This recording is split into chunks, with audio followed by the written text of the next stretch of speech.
Hi, hello, നമസ്കാരം. പ്രധാനപ്പെട്ട മറ്റൊരു അപ്ഡേറ്റ്സ് ആണ് ഷെയർ ചെയ്യുന്നത്. നോക്കാം നമുക്ക്. കാറ്റഗറി നമ്പർ 576/2024 ഡയറക്റ്റ് റിക്രൂട്ട്മെൻ്റ് ആണ്. നമ്മുടെ സെക്രട്ടേറിയറ്റ് അസിസ്റ്റൻറ്റിൻ്റെ കാറ്റഗറി നമ്പറാണ് ഇപ്പോൾ പറഞ്ഞിട്ടുള്ളത്. അതിൻ്റെ നോട്ടിഫിക്കേഷൻ ഉടനെ തന്നെ നിങ്ങളുടെ വൺ ടൈം രജിസ്ട്രേഷൻ പ്രൊഫൈലിൽ ലഭ്യമാകുന്നതായിരിക്കും. സെക്രട്ടേറിയറ്റ്, അതുപോലെ തന്നെ Kerala PSC, advocate general office Ernakulam, state audit, vigilance tribunal, enquiry commissioner, special judge എന്നീ ഡിപ്പാർട്ട്മെൻറ്റുകളിലേക്കായിട്ട് നടത്തുന്ന അസിസ്റ്റൻ്റ് അല്ലെങ്കിൽ ഓഡിറ്റർ പരീക്ഷയുടെ വിജ്ഞാപനമാണ് ഇപ്പോൾ വന്നിട്ടുള്ളത്. ഇതിൻ്റെ സാലറി 39,300 രൂപ മുതൽ 83,000 രൂപ വരെയാണ്. സ്റ്റേറ്റ് വൈഡ് ആയിട്ട് നടക്കുന്ന എക്സാമാണ്. പ്രതീക്ഷിത ഒഴിവുകൾ നമുക്ക് ഉണ്ട്. നിലവിൽ എത്രയാണെന്ന് പറഞ്ഞിട്ടില്ല.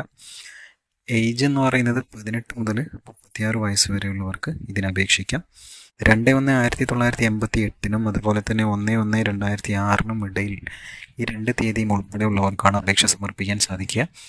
ഒപ്പം തന്നെ ഏജ് ഇളവ് ലഭിക്കുന്ന കാറ്റഗറികൾക്ക് അതിനനുസരിച്ചുള്ള വയസ്സിൽ ഇളവ് ലഭിക്കുന്നതായിരിക്കും. നമുക്കറിയാം, ഇതിന് 2 പരീക്ഷയും ഇൻ്റർവ്യൂസും ഒക്കെ ഉണ്ട്.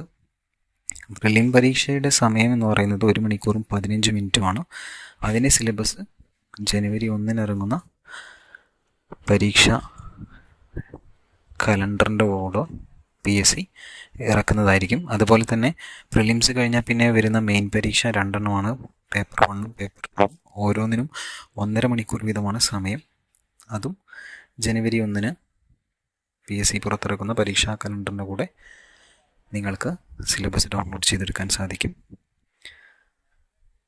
ഇതിൻ്റെ യോഗ്യത എന്ന് പറയുന്നത് അംഗീകൃത യൂണിവേഴ്സിറ്റിയിൽ നിന്നുള്ള ഒരു ഡിഗ്രി അല്ലെങ്കിൽ തത്തുല്യമായിട്ടുള്ള യോഗ്യതയാണ്. അപ്പോൾ ഡിഗ്രി ഉള്ളവർക്ക് ഈ പരീക്ഷയ്ക്ക് അപേക്ഷ സമർപ്പിക്കാൻ സാധിക്കുന്നതാണ്. അപേക്ഷ സമർപ്പിക്കേണ്ട അവസാന തീയതി 29/1/2025 ബുധനാഴ്ച അർദ്ധരാത്രി 12 മണി വരെയാണ്. അപ്പോൾ തീർച്ചയായിട്ടും നല്ലൊരു ഗ്ലാമറസ് പോസ്റ്റാണ്. കേരള പബ്ലിക് സർവീസ് കമ്മീഷൻ നടത്തുന്ന പരീക്ഷകളിൽ ഏറ്റവും മികച്ചൊരു പരീക്ഷയാണെന്ന് വേണമെങ്കിൽ പറയാം. അപ്പോൾ നോട്ടിഫിക്കേഷൻ ഉടനെ തന്നെ നിങ്ങളുടെ വൺ ടൈം പ്രൊഫൈലിൽ വരും. എല്ലാവരും അപ്ലൈ ചെയ്യുക. ഇതേപോലെ കൂടുതൽ അപ്ഡേറ്റ്സുകൾ കണ്ടിട്ട് കൂടെ കൊടുക്കുക. Thank you.